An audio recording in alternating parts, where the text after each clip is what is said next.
Merci beaucoup. Tout d'abord, je tiens à remercier les organisateurs du CIFAL pour l'invitation et d'avoir permis à la SAFO de s'exprimer autour de l'évaluation des innovations thérapeutiques. Donc, euh, comme vous le savez, l'histoire des innovations thérapeutiques durant le XXe siècle a commencé avec une innovation de rupture, celle de l'isolation de l'insuline en 1920 par des scientifiques canadiens. L'isolation de l'insuline a permis de traiter des patients atteints du diabète de type 1 notamment. Ces patients avant étaient des patients condamnés à mourir dans quelques années suite aux complications de l'hyperglycémie. Une deuxième innovation date de 1972, c'est celle de l'ADN recombinant avec la production des premières molécules produites par biologie moléculaire, notamment l'insuline recombinant. Ensuite, quelques années plus tard, la production d'anticorps monoclonaux a permis de passer à un paradigme lié à la production de médicaments à partir de molécules biologiques avec des molécules destinées tout d'abord pour le traitement des cancers. Donc ces innovations thérapeutiques ont modifié tout le paradigme de la prise en charge des maladies. On a passé d'un paradigme fondé sur des médicaments d'origine chimique vers des médicaments d'origine biologique. Et l'impact de ces médicaments a été étudié notamment par un scientifique américain qui s'appelle Frank Lichtenberg et qui a évalué dans un article très récent publié dans la revue de eSport Value in Health, il a évalué l'impact des médicaments innovants et il a estimé que l'introduction des innovations thérapeutiques dans le domaine de la cancérologie, par exemple, a amélioré l'espérance de vie des patients de 2,77 ans. Il a évalué également l'impact de l'introduction des innovations thérapeutiques dans un pays comme l'Espagne, où il a fait des modélisations où l'autorisation des médicaments innovants a été associée à 333 000 années de vie gagnées. Le même scientifique, il a évalué l'impact global de l'introduction des innovations sur les dépenses hospitalières et il a rapporté dans un travail que plus de 100% de l'augmentation des dépenses pharmaceutiques attribuable à l'innovation thérapeutique a été compensée par une réduction des dépenses hospitalières. Ça, c'est par rapport à l'impact sur la santé publique, l'impact général. Maintenant, sur la prise en charge des pathologies, l'exemple phare est celui de la prise en charge du diabète par les insulines recombinants et par l'isolation de l'insuline à partir des pancréas d'animaux. En 1922, on assiste à cet événement où le premier patient canadien qui a été sauvé par l'utilisation de l'insuline isolée à partir du pancréas porcin. Plusieurs exemples sont connus actuellement sur l'impact de l'innovation thérapeutique en néphrologie, sur le retard de croissance, en dermatologie, dans la prise en charge des maladies inflammatoires digestives, en rhumatologie et dans la prise en charge des cancers. Ces innovations sont arrivées sur le marché, ils sont arrivés chez les patients grâce à plusieurs étapes d'évaluation de leur toxicité, de leur efficacité, de leur qualité. Les essais cliniques sont devenus au fil des années, donc depuis les années 50, au fil des années, le gold standard de l'évaluation de ces médicaments. Donc commençons par la phase 1, la phase 2 et la phase 3, et ensuite la pharmacovigilance, qui était la principale forme de la phase 4 d'évaluation des médicaments. Les essais cliniques nous permettent d'accéder à l'innovation pour la prise en charge des malades, mais ils permettent également la formation des équipes et l'amélioration de la qualité des soins. Ils permettent une progression des connaissances et l'amélioration des soins prodigués aux patients, et ils permettent également, et c'est une valeur ajoutée locale, c'est l'amélioration des données locales et leur impact positif sur l'environnement économique en général. Plusieurs exemples sur l'impact des essais cliniques et l'introduction des médicaments. Je donne le cas de l'hémophilie, où on a passé, grâce à l'introduction de molécules innovantes, d'un traitement à la demande vers actuellement un objectif de 0 saignement chez les patients hémophiles. Mais les exemples sont multiples. Dans la prise en charge, par exemple, de l'hépatite C, l'exemple des ITK dans la LMC, l'exemple des immunothérapies, en particulier dans le traitement du mélanome métastatique. Maintenant, l'évolution des essais cliniques a créé un triple phénomène, un triple constat depuis quelques années. Le besoin d'information est manifeste auprès des professionnels de la santé, vu le développement rapide des connaissances et le nombre d'innovations thérapeutiques très important. L'offre également est pléthorique parce qu'une seule molécule est concernée souvent par plusieurs essais cliniques, et le temps des praticiens est limité parce qu'ils sont occupés à faire leur travail de soins ou bien leur travail de dispensation et de délivrance des médicaments. Ce qui a amené 3 scientifiques canadiens à créer un concept, celui de l'Evidence-Based Medicine, depuis 1992. Ce concept est défini par l'utilisation consciencieuse, explicite et judicieuse des meilleures preuves, c'est-à-dire les evidence en anglais, pour prendre des décisions pour la prise en charge des patients. Donc, l'Evidence-Based Medicine est basé sur 5 étapes.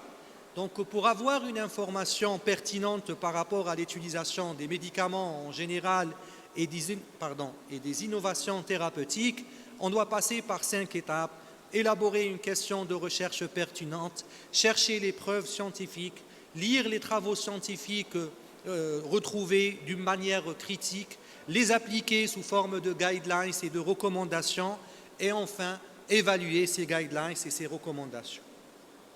Donc, ce qui a permis aux différentes instances d'évaluation de technologies de santé à créer des grilles de lecture des évidences, c'est-à-dire des schémas et des systèmes de notation des preuves scientifiques. Par exemple, ici, celui de la Haute Autorité de Santé en France, mais également le NICE, l'instance anglaise, a également élaboré son propre système de notation des évidences des innovations thérapeutiques. Et également aux États-Unis, le regroupement des assurances maladie aux États-Unis a sa propre grille d'évaluation. Et la particularité de la grille américaine, c'est qu'elle introduit la notion d'incertitude, qui est très importante dans le domaine de l'évaluation des technologies de santé. Et lorsqu'on parle d'incertitude, on parle d'études de vie réelle. Pourquoi on est dans un climat d'incertitude lorsqu'on évalue les technologies de santé? Parce que les essais cliniques concernent tout d'abord un petit nombre de patients, des patients bien choisis, des patients qui sont souvent des patients qui n'ont pas de maladie en parallèle. C'est des essais cliniques qui concernent des âges médians. Et c'est des essais cliniques qui concernent une seule indication, donc ils ont une indication étroite et dans un délai très bref. Ce qui a imposé l'introduction des études de vie réelle, parce que souvent les patients sont polymédiqués, concernés par des interactions médicamenteuses. Souvent les patients sont non observants. Une particularité algérienne, c'est qu'une bonne partie des patients qui sont concernés par les innovations thérapeutiques consomment des produits de phytothérapie. Donc, un exemple, c'est une étude italienne qui compare les patients inclus dans les essais cliniques avec les patients concernés par ces médicaments dans la vie réelle. Et la différence est très importante, surtout lorsqu'on parle de patients qui n'ont pas des âges médians. Là, c'est un exemple des patients italiens, les patients introduits dans les essais cliniques, comparés avec les patients qui sont concernés réellement par la prise de ces médicaments. ce qui a amené la Société internationale de pharmacoéconomie et d'évaluation des résultats à classer les études de vie réelle et l'évaluation de la valeur des médicaments et des innovations thérapeutiques comme priorité de recherche scientifique entre 2022 et 2024. La liste de 2023, la liste de 2024 vient de sortir et toujours les études de vie réelle sont les premiers en matière de priorité de recherche de e-sport. Donc, quels sont l'intérêt de ces études? Avant, les médicaments n'étaient pas coûteux. Donc, le seul enjeu, c'était d'avoir une autorisation de mise sur le marché. Mais actuellement, les médicaments innovants sont concernés par 4 points très importants. Il faut tout d'abord avoir l'enregistrement, mais ensuite, il faut avoir le remboursement, avoir un prix permettant leur soutenabilité financière pour le système de santé et enfin, ils doivent avoir un égal accès à toute la population. Donc, les questions qui se posent pour un décideur pour introduire une innovation thérapeutique, c'est tout d'abord, est-ce que cette innovation de santé est-elle acceptable sur le plan médical? Donc, c'est le rôle des essais cliniques.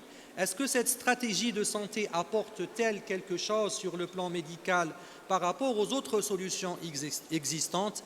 Et c'est le rôle des études de vie réelle comparatives. Est-ce que cette stratégie de santé mérite-t-elle d'être financée au regard de son coût? C'est les études médico-économiques ou les études de vie réelle sont un préalable parce qu'on va travailler sur des données de vie réelle. Et enfin, est-ce que le coût de l'intervention est-il supportable pour le système de soins? Et c'est le rôle des études d'impact budgétaire qui nécessitent également des données et ces données sont rapportées par les études de vie réelle. Donc, pour avoir des données sur l'efficience, il y a une nouvelle étape introduite dans l'approbation des médicaments, c'est l'étape de l'efficience grâce aux études médico-économiques et l'impact budgétaire, c'est une 5e étape pour l'introduction d'un médicament pour évaluer sa soutenabilité pour le système de santé. Donc, pour réaliser des études médico-économiques ou des études d'impact budgétaire, les études de vie réelle sont très importantes pour la simple raison que pour évaluer l'efficience, on doit évaluer le coût, mais on doit également évaluer l'effet.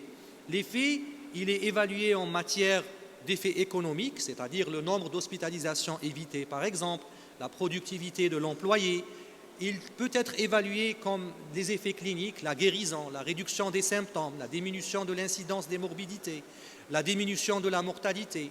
Il peut être également évalué en termes d'effets sociétaux, par exemple la qualité de vie, la satisfaction des patients, l'adhésion au traitement, l'habilité d'accomplir certaines tâches. Donc tout ça est évalué par des études de vie réelle. Les études d'impact budgétaire, par contre, c'est une comparaison en réalité, une comparaison du coût total de la prise en charge après l'introduction d'un médicament avec le coût avant l'introduction de ce médicament ou de cette innovation thérapeutique. Et puisqu'il y a eu un comparatif, on doit avoir des données sur la prévalence de la maladie, la prévalence de l'utilisation de tel traitement, la prévalence des effets indésirables. Et toutes ces données sont ramenées par les études de vie réelle. Un troisième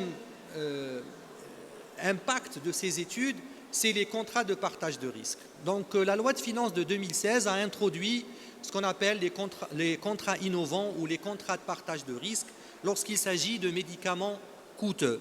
Il y a toute une panoplie de différents contrats, une bonne partie nécessite la réalisation d'études de vie réelle pour prouver que ce médicament est efficace afin de le financer. Maintenant, quelles sont les sources d'information pour les études de vie réelle? Donc les sources sont multiples. Les données médico-administratives, telles que les données de la CNAS par exemple, les dispositifs médicaux connectés qui peuvent nous donner des informations à temps réel par rapport à l'utilisation, par exemple, chez les patients diabétiques, les registres de maladies, les cohortes, les études de type cohorte ou de type cas témoin, les études de prévalence, les communautés de patients, parfois grâce à des groupes au niveau des réseaux sociaux, on peut avoir des informations très importantes par rapport à la prise en charge de plusieurs pathologies concernées par les innovations thérapeutiques. Donc avant de conclure, je rappelle cette citation connue de Buxton. Il est toujours trop tôt pour évaluer jusqu'à ce que soudainement il soit trop tard. Donc c'est très important d'introduire ce type d'études dans le panel des méthodes d'évaluation des médicaments en Algérie. Donc pour conclure, je dirais que les essais cliniques sont le gold standard de l'évaluation des médicaments. On ne peut introduire un médicament sur le marché algérien sans preuve menée par les essais cliniques randomisés. Mais les études de vie réelle nous permettent d'avoir des informations sur l'utilisation de ces médicaments et leur efficacité, d'où leur importance. Voilà, je vous remercie au nom de tout le bureau de la SAF. Merci beaucoup, professeur Achouri.